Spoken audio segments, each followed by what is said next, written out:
Defending champions यानी royal Challengers Bengaluru को ना इस नए सीजन की शुरुआत से बस ठीक पहले एक ऐसा तगड़ा झटका लगा है जिसने टीम और फैंस दोनों की धड़कनें एकदम बढ़ा दी हैं।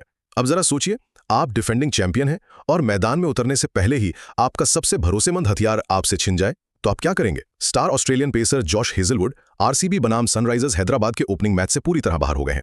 हेजलवुड का बाहर होना आरसीबी के लिए बिल्कुल वैसा ही है यार, जैसे किसी ब्लॉकबस्टर एक्शन फिल्म से ऐन वक्त पर उसका मेन हीरो ही गायब हो जाए। दूसरा, अब ये समझते हैं कि भाई ये झटका इतना भारी क्यों है। देखिए, पिछले सीजन में हेजलवुड आरसीबी के लीडिंग विकेट टेकर थे और टीम को टाइटल जिताने में उनका लिटरली सबसे बड़ा हाथ था। तो अब सोचने वाली बात यह है कि क्या आरसीबी की मौजूदा बॉलिंग लाइनअप में इतना दम है कि वो हेजलवुड के बिना अपनी वो चैंपियन वाली पुरानी छाप छोड़ पाएगी? आखिर में ये बात एकदम क्लियर कर दूं कि ये कोई सुनी सुनाई बात या अफवाह नहीं है। इसके ऑफिशियल अपडेट्स आ चुके हैं। अब चूंकि खबर पक्की है तो इसका सीधा मतलब है कि आरसीबी के रणनीतिकारों को अब रातों रात अपना पूरा का पूरा बॉलिंग प्लान बदलना पड़ेगा।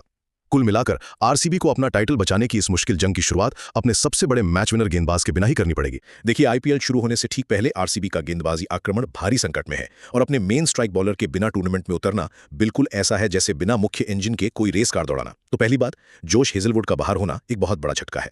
आपको याद होगा, पिछले आईपीएल में उन्होंने 22 विकेट चटकाए थे। उनकी जबरदस्त गति और खासकर डेथ ओवर्स में उनका वो फियर फैक्टर टीम को बहुत खलेगा। अब आप ही जरा सोचिए, क्या आरसीबी के पास अभी कोई भी ऐसा गेंदबाज है जो अंतिम ओवरों में हेजलवुड जैसी अचूक सटीकता ला सके? दूसरी बात, ये प्रॉब्लम अब दोगुनी हो गई है। हेजलवुड के साथ साथ भारतीय पेसर यश दयाल भी पूरी तरह से आउट है और श्रीलंका के नुआन तुषारा के खेलने पर भी बड़ा सवालिया निशान है। सच में ये तो एकदम जले पर नमक छिड़कने वाली बात हो गई, जिसने आरसीबी की बॉलिंग को ताश के पत्तों की तरह बिखेर दिया है। अंत में कहते हैं ना कि इस भारी संकट के बीच एक मौका भी छुपा है। प्रमुख खिलाड़ियों के न होने से न्यूजीलैंड के तेज गेंदबाज जैकब डफी जैसे खिलाड़ियों को खेलने का बड़ा चांस मिल सकता है। पर यार, सवाल यह है कि क्या डफी इतने भारी दबाव वाले शुरुआती मैचों में अचानक आकर खुद को साबित कर पाएंगे? कुल मिलाकर आरसीबी का शुरुआती सफर अब पूरी तरह सिर्फ इस बात पर निर्भर करेगा कि उनके बैकअप गेंदबाज इस विशाल खालीपन को कैसे भरते हैं। जब तक हेजलवुड पूरी तरह फिट होते हैं तब तक टीम की अधांसू बैटिंग एक मजबूत ढाल का काम करेगी।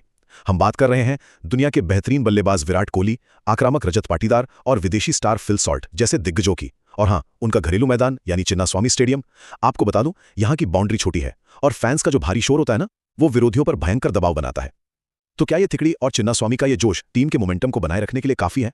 कुल मिलाकर एक तरफ चिन्नास्वामी में इन तूफानी बल्लेबाजों का खौफ है। आईपीएल क्रिकेट टूर्नामेंट में आरसीबी और उनके फैंस के लिए ना ये बहुत बड़ी राहत की बात है कि सबसे कड़े मुकाबलों से ठीक पहले उनका मेन तेज गेंदबाज वापस आ गया है। मतलब इसे आप बिल्कुल किसी एक्शन फिल्म की तरह समझिए, जहां टीम को सबसे ज्यादा जरूरत थी और तभी हीरो की एकदम परफेक्ट टाइमिंग पर धांसू एंट्री होती है। तो चलिए अब सीधे इसके 3 अहम पहलुओं पर बात करते हैं। पहला, जॉश हेजलवुड बेंगलोर पहुंच चुके हैं और आरसीबी के ट्रेनिंग कैंप से उनकी तस्वीरें और वीडियोस सोशल मीडिया पर बिल्कुल आग की तरह फैल रहे हैं। दूसरा, कैंप में आ तो गए हैं लेकिन आरसीबी मैनेजमेंट उनकी फिटनेस पर लगातार और पैनी नजर रखे हुए है ताकि ये पक्का हो सके कि उनकी रिकवरी बिल्कुल सही ट्रैक पर है। और अंत में मैनेजमेंट को पूरी उम्मीद है कि वो जल्दी मैच फिट हो जाएंगे और चेन्नई सुपर किंग्स यानी सीएसके या मुंबई इंडियंस यानी एमआई के खिलाफ होने वाले बड़े मैचों में टीम के साथ जुड़ेंगे। लेकिन यार, यहाँ एक बड़ा सवाल भी उठता है कि क्या हेजलवुड बिना पर्याप्त अभ्यास मैचों के सीधे चेन्नई और मुंबई जैसी खतरनाक टीमों के सामने इतना भारी दबाव सच में संभाल पाएंगे? खैर, कुल मिलाकर हेजलवुड का बेंगलोर पहुंचना और फिटनेस ट्रैक पर होना आरसीबी के अगले बड़े मुकाबलों के लिए एक बहुत बड़ी उम्मीद की किरण है। अब बस ये देखना दिलचस्प होगा कि ये दिग्गज तेज गेंदबाज पिच पर उतरकर अपनी रफ्तार से क्या तूफान लाता है।